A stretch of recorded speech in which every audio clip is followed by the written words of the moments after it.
शांति। कर्म योगी जीवन, खुशनुमा जीवन।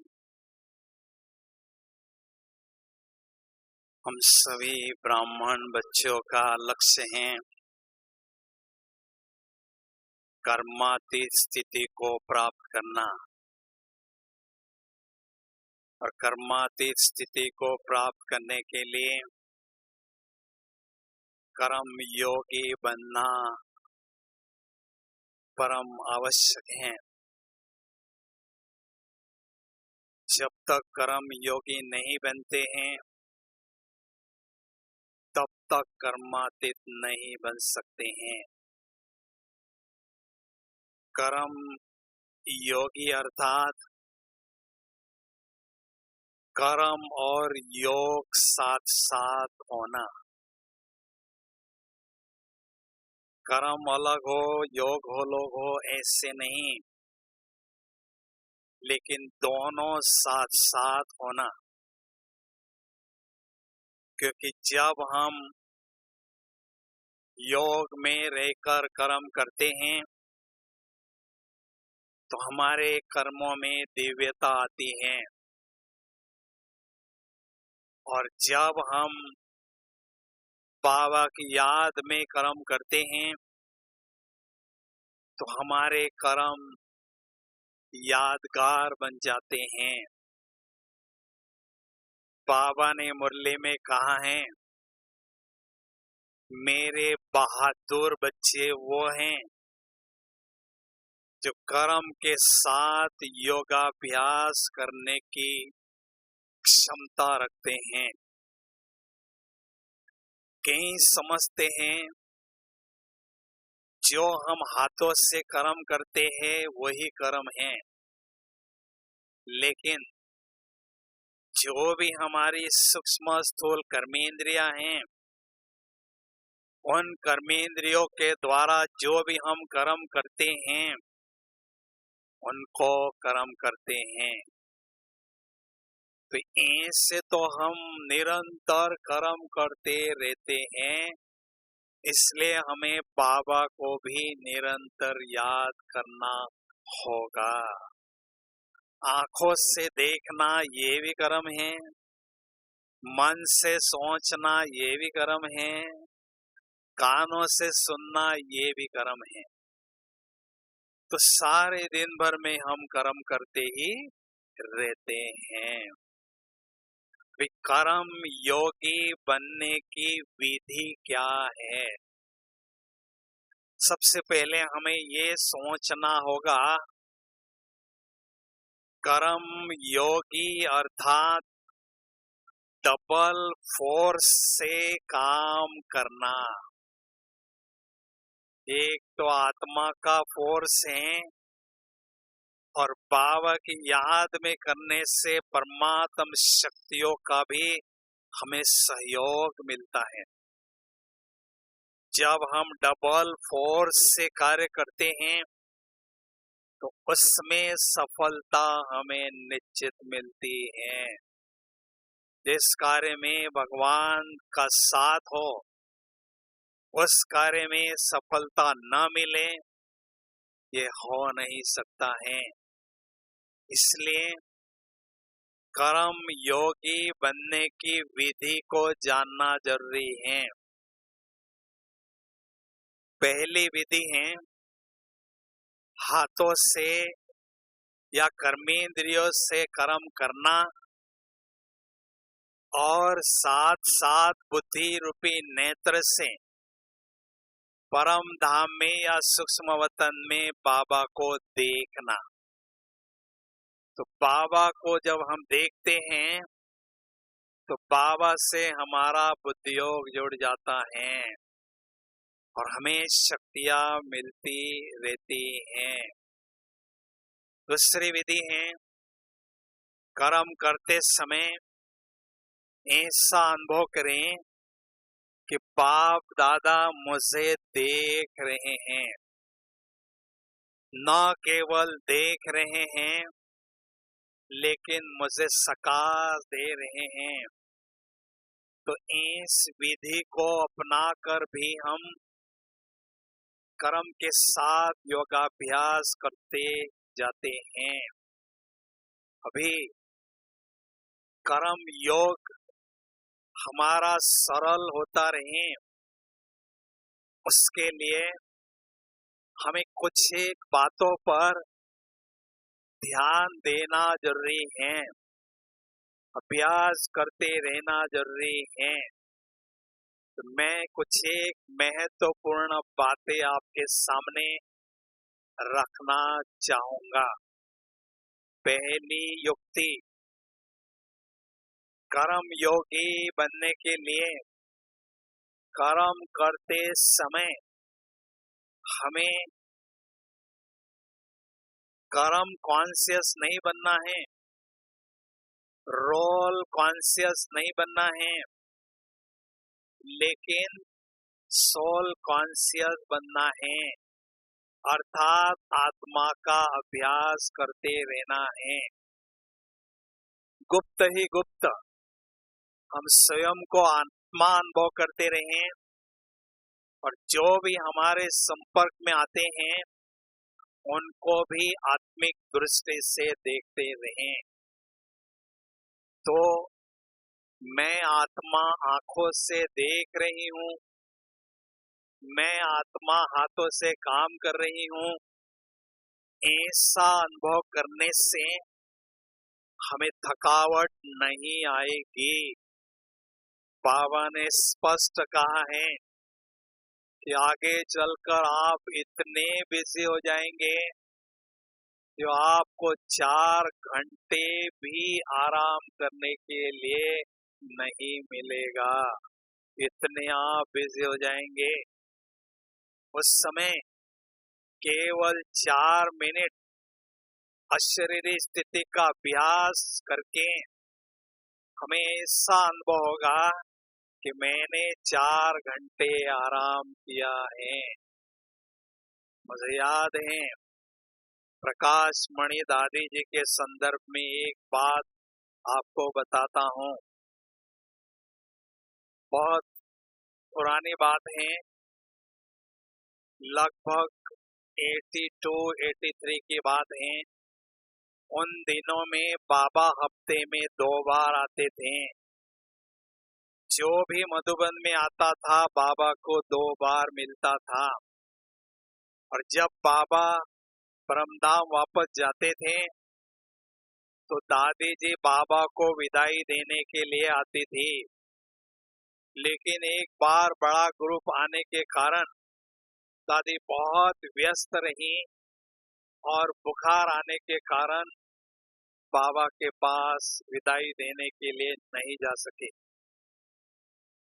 जब बाबा दूसरी बार आए तो बाबा ने दादी जी को बुलाया और एक बहुत सुंदर बात कही कि देखो बच्ची, जितनी आप बिजी अभी हैं उससे कई गुना बिजी आने वाले समय में होगी। एक युक्ति को आपको अपनाना है। जैसे अभी एक ग्रुप आपको मिलके जा रहा है, कानपुर का ग्रुप मिलके जा रहा है और लखनऊ का ग्रुप मिलने आ रहा है। इसमें कुछ एक सेकंड की गैप जरूर होगी। उस गैप में आप अपने को अशरीरीपन का इंजेक्शन दो। 2 घड़ी के लिए अशरीरी स्थिति का अभ्यास करो, उससे आपको ऊर्जा मिलेगी, उसके कारण आपको थकावट नहीं आएगी। तो दादी जी ने उस युक्ति को अपनाया और दादी जी बुखार से मुक्त हो गई। दूसरी बात, कर्म योगी बनने के लिए कर्म करते समय हमें साक्षी दृष्टा स्थिति का अभ्यास बढ़ाते रहना जरूरी है। जब तक साक्षी दृष्टा नहीं बनते हैं तब तक बाबा को साथी अनुभव नहीं कर सकते हैं। जितना साक्षी उतना साथी बाबा को अनुभव कर सकते हैं। जैसे शिव बाबा परम धाम में बैठकर, ब्रह्मा बाबा सूक्ष्म वतन में बैठकर इस साकारी दुनिया के ड्रामा को, नाटक को साक्षी होकर देखते हैं, बिल्कुल न्यारे प्यारे रहते हैं। ऐसे हमें भी साक्षी होकर अपने रोल को, अनेक आत्माओं के रोल को और इस ड्रामा को देखने का अभ्यास करना जरूरी है। तो स्वतः ही न्यारे प्यारे अनुभव करेंगे और बाबा की याद हमें सहज होती रहेगी। इसके लिए अमृत वेले दृढ़ संकल्प करना है कि आज मुझे सारे दिन भर में साक्षी दृष्टा बनकर बहुत अच्छी तरह से बाबा को साथी अनुभव करना है और योग का चार्ट बढ़ाना है, तो आपको उसमें सफलता मिलती रहेगी। तीसरी युक्ति है, कर्म योगी बनने के लिए जिम्मेदारी का बोझ से हमें हल्के रहना है। जो भी हमारी जिम्मेदारी होती है, चाहे लौकिक चाहे अलौकिक, जिम्मेदारी के बोझ को हमें बाबा के कंधे पर रख देना है और स्वयं को एकदम लाइट अनुभव करना है।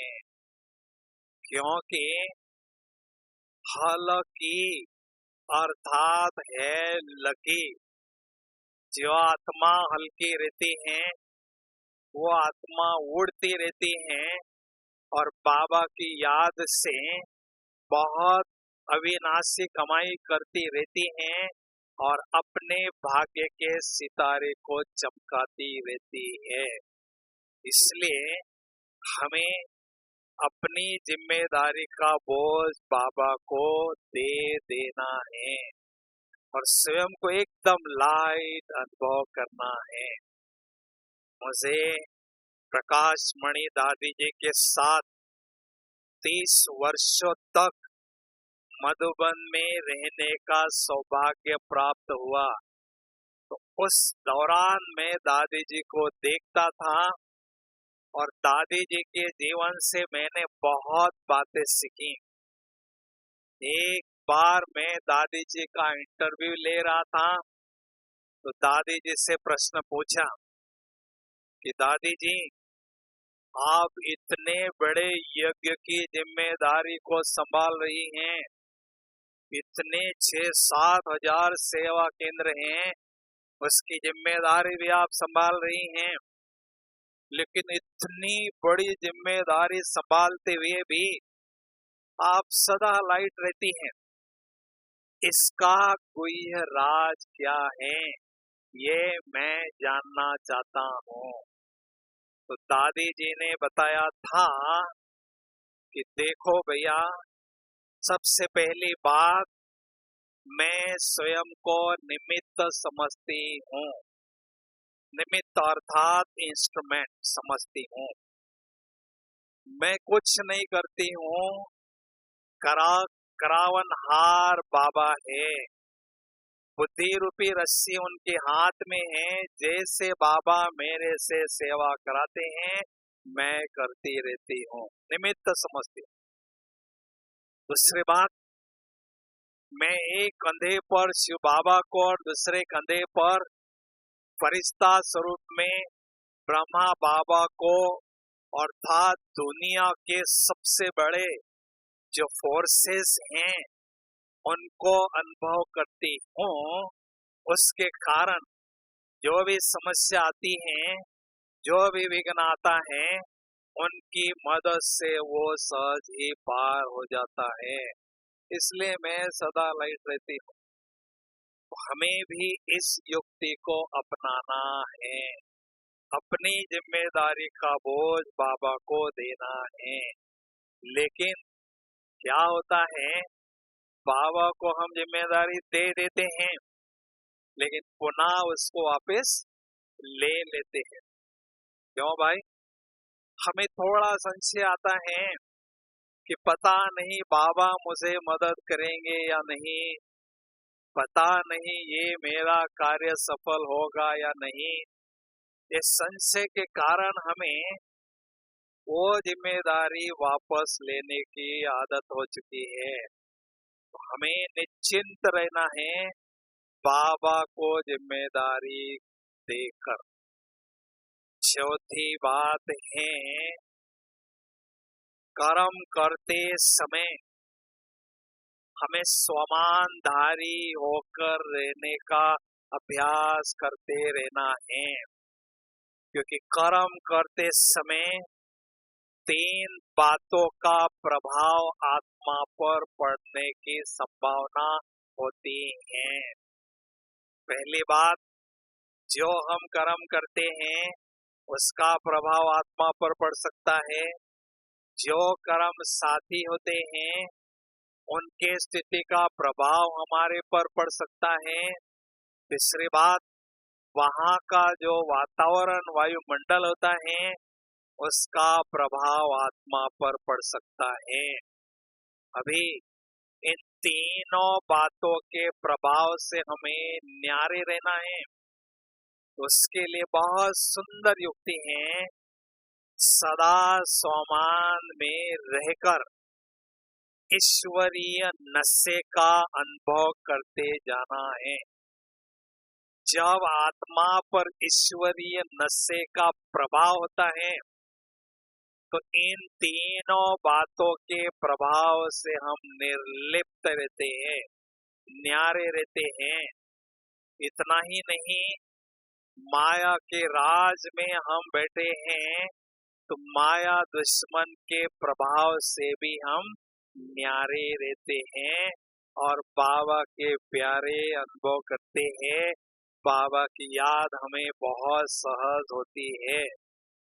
पांचवी बात, कर्म योगी जीवन अनुभव करने के लिए टकराव से हमें बचकर रहना है, क्योंकि कर्म क्षेत्र पर जब हम कर्म करते हैं, हमारे साथ में जो भी आत्माएं सेवा करती हैं उनके हरेक के अपने अपने संस्कार होते हैं। तो संस्कारों में भिन्नता होने के कारण आपस में टकराव होने की संभावना हो सकती है। ये याद रखना है, जहाँ टकराव वहाँ स्थिति का बिखराव होता है।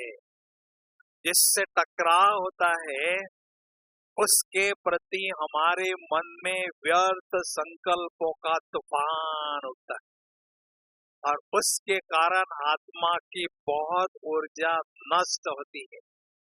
इसलिए टकराव से सदा बचकर रहने के लिए 3 सेवाधारियों को हमें साथ में रखना जरूरी है। वो कौन से सेवाधारी है?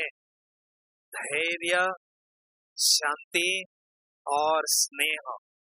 इन तीनों सेवाधारियों को साथ में रखते हैं और साथ में सहनशीलता का गहना पहनकर रखते हैं, तो आपस में कभी भी टकराव नहीं हो सकता है और कर्म के साथ बाबा की याद हमें बहुत सहज रहने लगती है।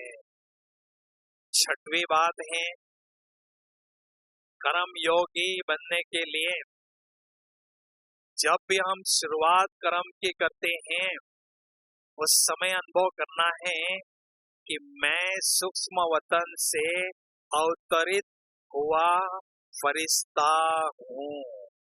मैं कर्म करने के लिए अवतरित हुआ हूँ और जब हम कर्म पूरा करते हैं तो अपने सूक्ष्म वतन में वापस हमें जाना है। सारे दिन भर में हम विभिन्न प्रकार के कर्म करते रहते हैं। अभी क्लास आप सुन रहे हैं, ये भी कर्म है। भोजन के लिए आप बैठे हैं, ये भी कर्म है।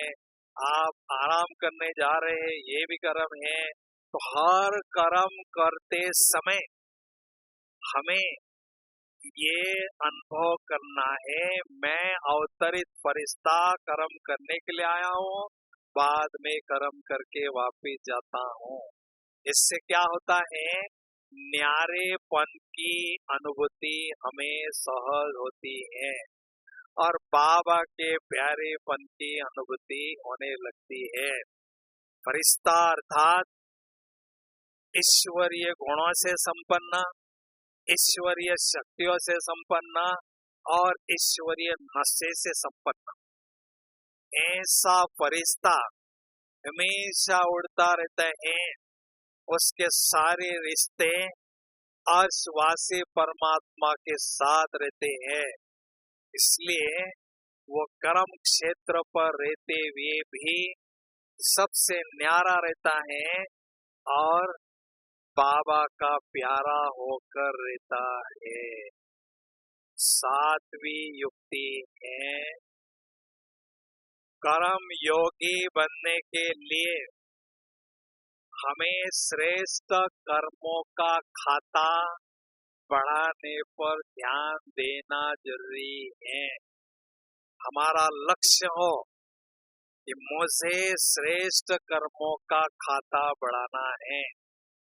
भक्ति मार्ग में कर्मों की खेती गाते हैं, कहते हैं जैसे कर्म करे मन मेरे, जैसे कर्म करे मन मेरे, वैसे ही बैल बनेंगे तेरे। जो हम वर्तमान समय कर्म करते हैं वही भविष्य में संस्कार के रूप में हमारे साथ चलते हैं। इसलिए हमें श्रेष्ठ कर्मों का खाता बढ़ाना है। ये बुद्धि में रहता है तो योग युक्त कर्म करने पर हम एक्स्ट्रा अटेंशन देते हैं, क्योंकि बाबा की याद में जो हम कर्म करते हैं वो कर्म हमारा श्रेष्ठ होता जाता है। इसलिए कमल आसनधारी बनकर हमें कर्म करना है। कमल आसनधारी होकर कर्म करते हैं तो हमारे कर्मों में दिव्यता आती रहती है और हमारे दिव्य कर्मों को दूसरे देखकर ऐसे श्रेष्ठ कर्म करने की प्रेरणा लेते हैं, जिसके कारण हमें दुआएं मिलती हैं और दुआओं के कारण ऐसे श्रेष्ठ कर्म करने की क्षमता हमारी और भी बढ़ती जाती है और श्रेष्ठ कर्मों का खाता श्रेष्ठ संस्कार के रूप में हमारे साथ चलता है।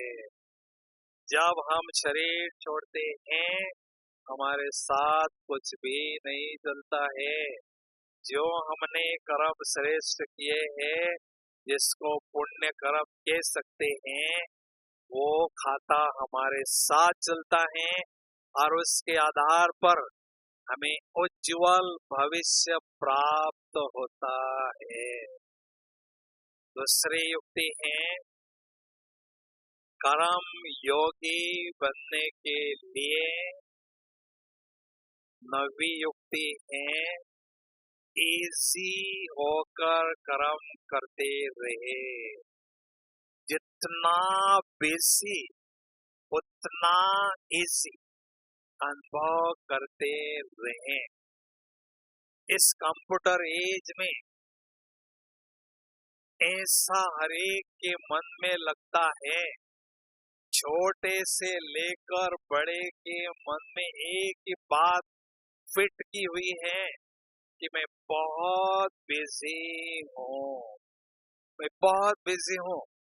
तो कर्म करते समय मैं बहुत बिजी हूँ, ये पत्थर अगर मन बुद्धि के ऊपर हम रख देते हैं, मन और बुद्धि बोझिल होती है, तो कार्य करने की क्षमता, कार्य करने की दक्षता और कार्य करने की कुशलता धीरे धीरे घटने लगती है और कर्म से योग भी न्यारा हो जाता है। बाबा ने कहा है, जब आप कर्म क्षेत्र पर जाते हो तो योग को किनारे रख देते हो, लेकिन अभी हमें ऐसा अनुभव करना है कि कर्म के साथ साथ मेरा योगाभ्यास भी चल रहा है। तो इसलिए इजी रहना सीखे। इजी रहना माना सरल नेचर को अपनाना। सरलता को अपनाने से हमारे कर्म भी सरल होते जाते हैं और बाबा से योग भी हमारा सहज लगता रहता है। इसलिए एक स्लोगन हमारा पक्का हो, take it easy, take it easy. कोई भी कर्म को हमें इजी रीति से लेना है। अभी 10वीं बात है, कर्म योगी बनने के लिए।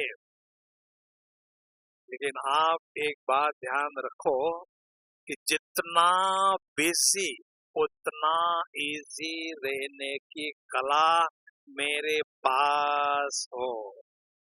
एक बार ओम शांति भवन में बाप दादा विदेशी भाई बहनों के साथ मिल रहे थे।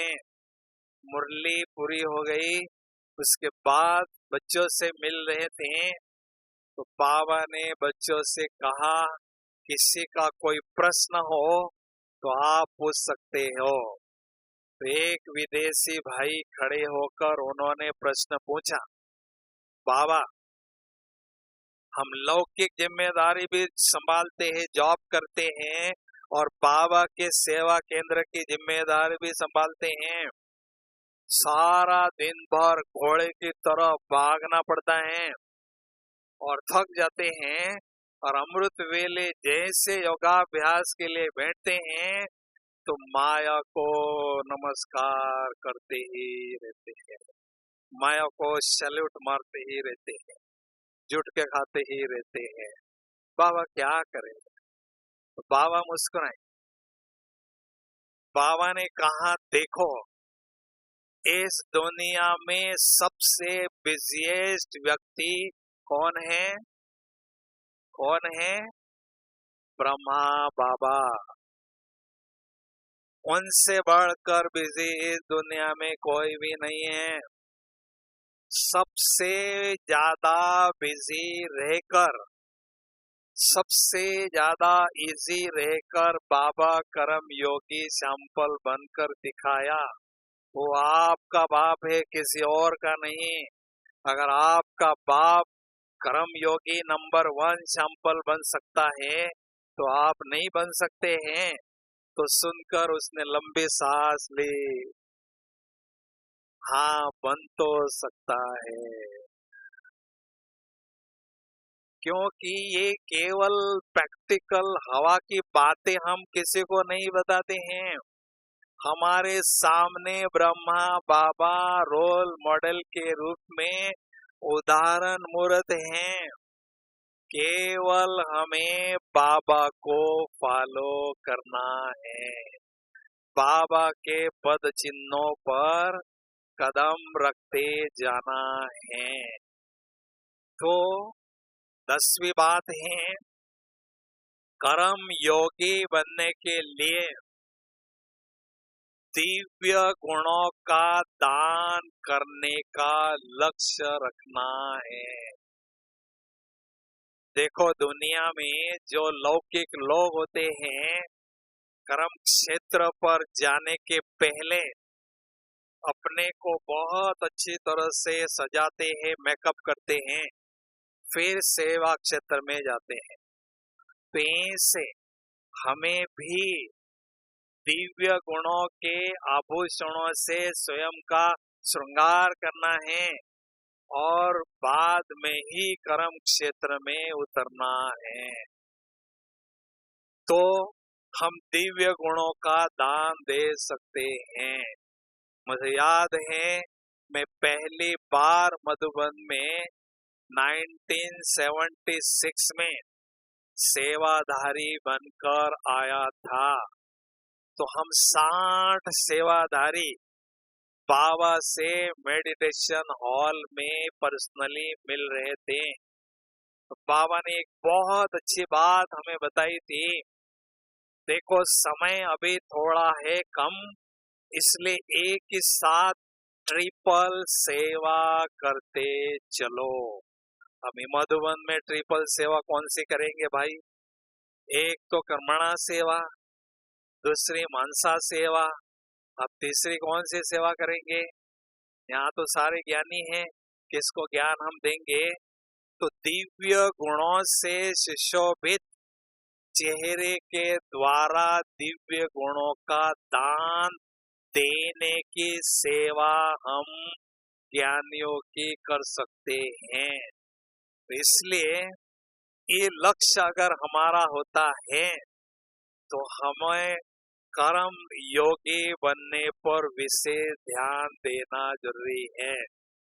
हम मधुबन निवासी 87 में बाबा से मिल रहे थे। तो बाबा ने कहा था, मधुबन वासी, मधुबन में क्या सेवा करते हो? बहुत साधारण सेवा करते हो, भोजन पकाना है, टोली बनाना है, झाड़ू लगाना है, कपड़े धोना है, ये सारी सिंपल सेवा है, बहुत ही साधारण सेवा आप यहाँ करते हो।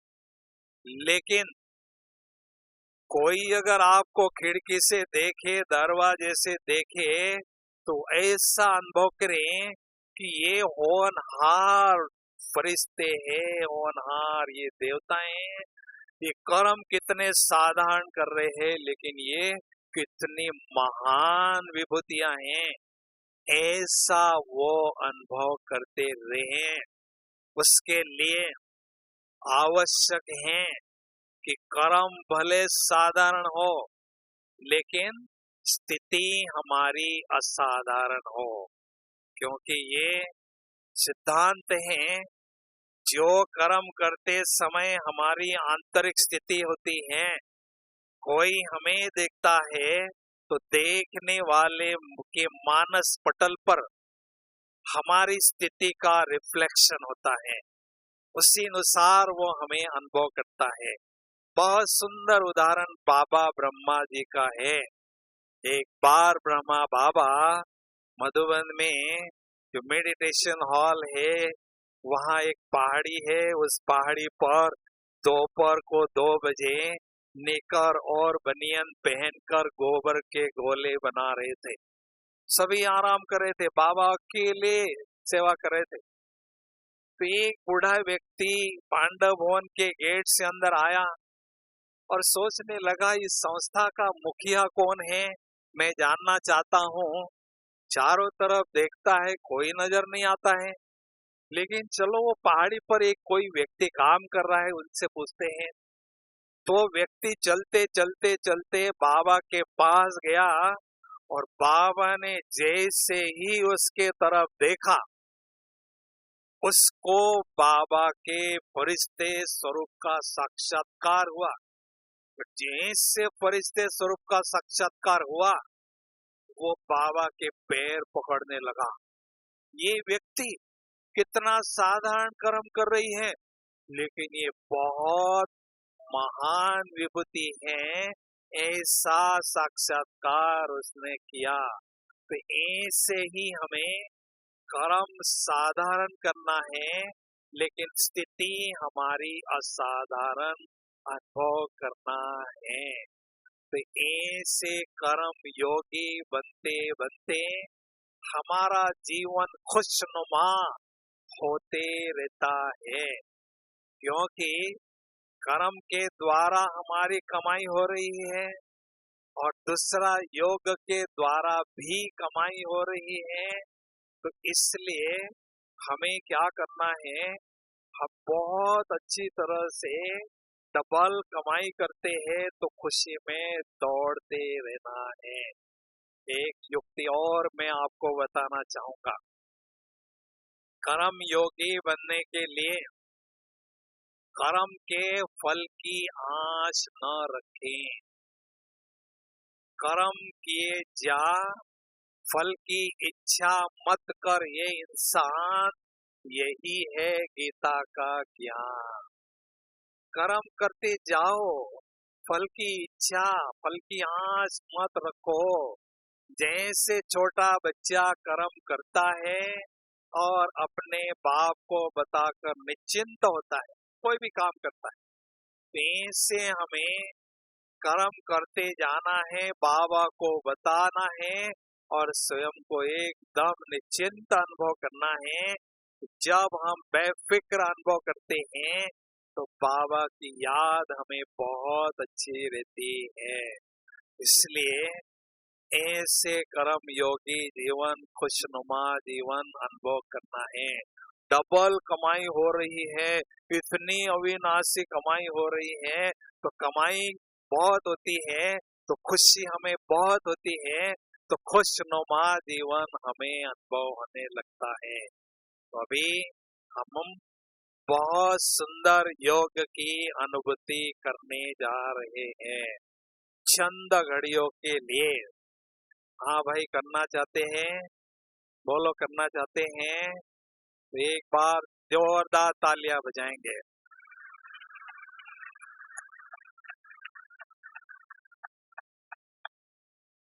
अभी थोड़ा सभी चुस्त और मस्त होकर बैठेंगे, ऐसा अनुभव करेंगे 4 बजे अमृत वेले योग करने के लिए बैठे। ओम शांति।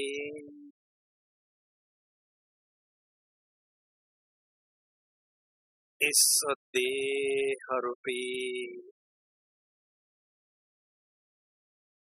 चैतन्य मोमबत्ती के ऊपर मैं आत्मा रूपी चैतन्य ज्योति जल रही हूँ, जगमग रही हूँ। मुझ आत्मा रूपी चैतन्य ज्योति से दिव्यता का प्रकाश, दिव्यता की रोशनी चारों ओर फैल रही है। मुझ आत्म ज्योति के चहुओर बहुत सुंदर आभा मंडल, दिव्य प्रकाश का औरा अनुभव हो रहा है। मैं भगवान की नजरों में आई हुई भाग्यवान आत्म ज्योति हूँ। कर्म योगी आत्म ज्योति हूँ। आंखों द्वारा देख रही हूँ और बुद्धि रूपी नेत्र से शिव बाबा को देख रही हूँ।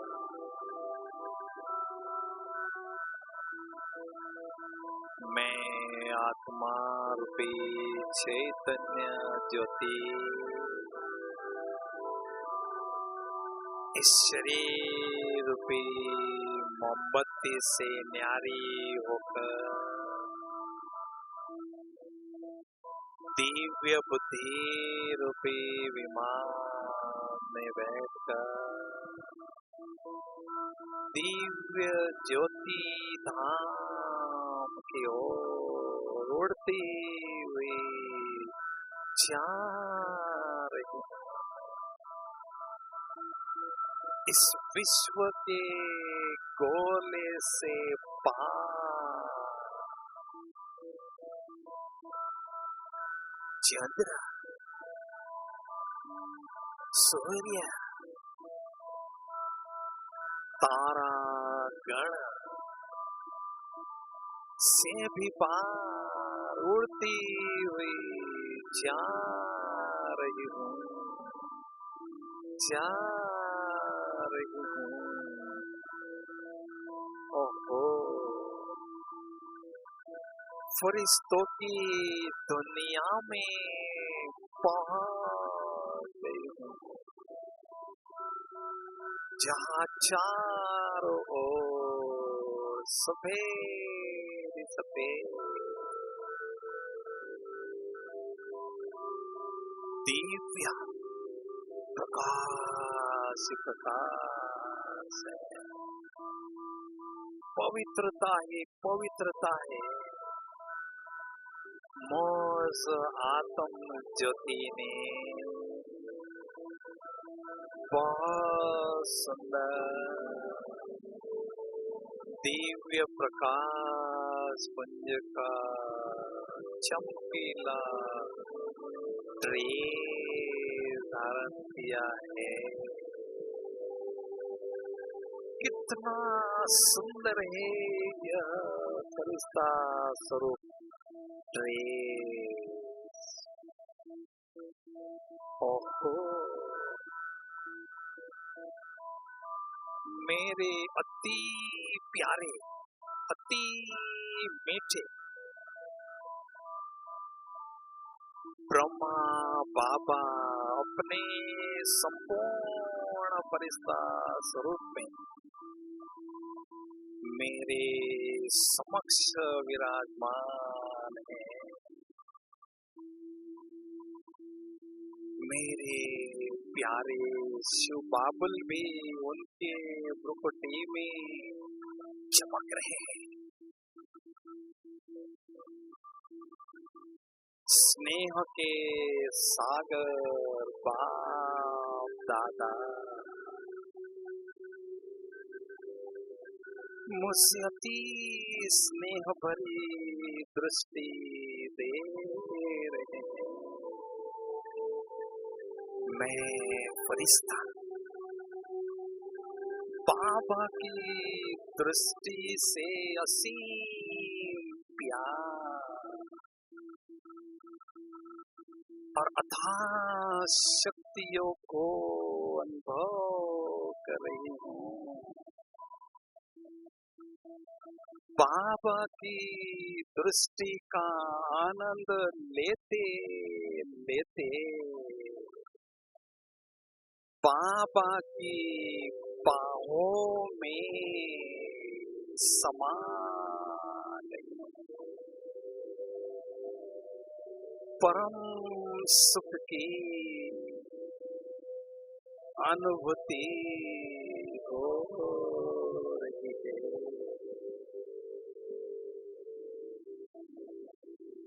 फरिश्ता स्वरूप की ड्रेस को छोड़कर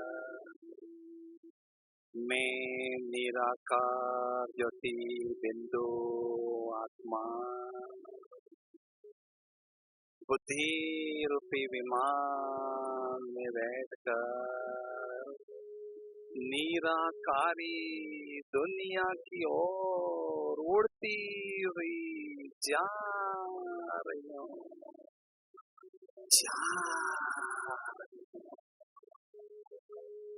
ओहो निराकारी दुनिया में पहुंच गई हूँ। कितनी सुंदर न्यारी प्यारी निराकारी दुनिया है यह। कितना प्यारा घर है यह मेरा परम धाम, स्वीट साइलेंस हो।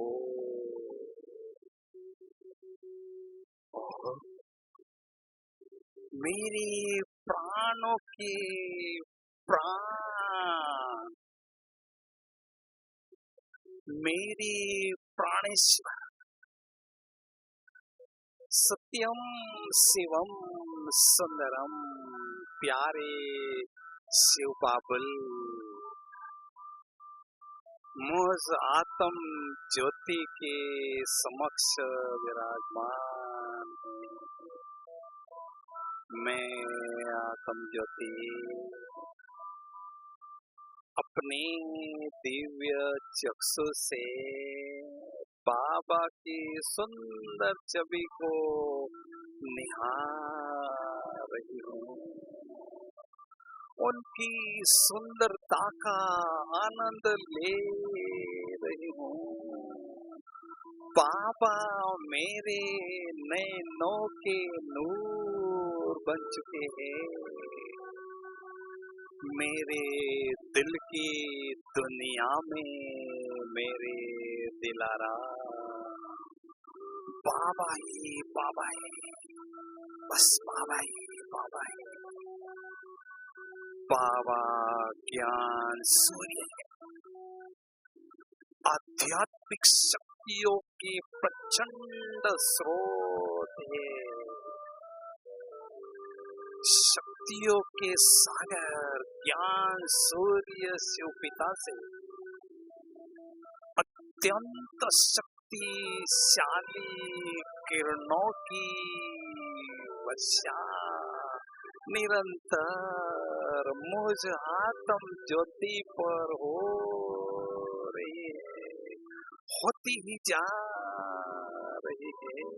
मैं आत्म ज्योति शक्तियों के सागर शिव पिता से प्रचंड शक्तियां, अनंत शक्तियां, अद्भुत शक्तियां स्वयं में ग्रहण कर रही हूँ, ग्रहण करती ही जा रही हूँ।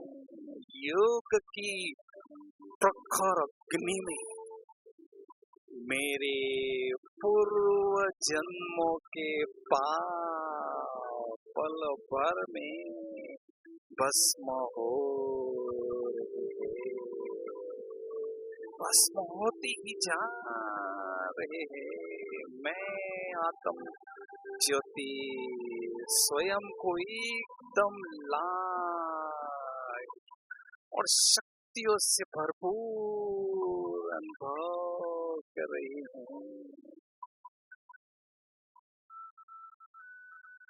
वहाँ रे मैं, वहाँ मेरे बाबा, वहाँ मेरा भाग्य, भाग्य विधाता बाप से मैं आत्मा खजाने लूट रही हूँ, शक्तियों को लूट रही हूँ और लुटा रही हूँ।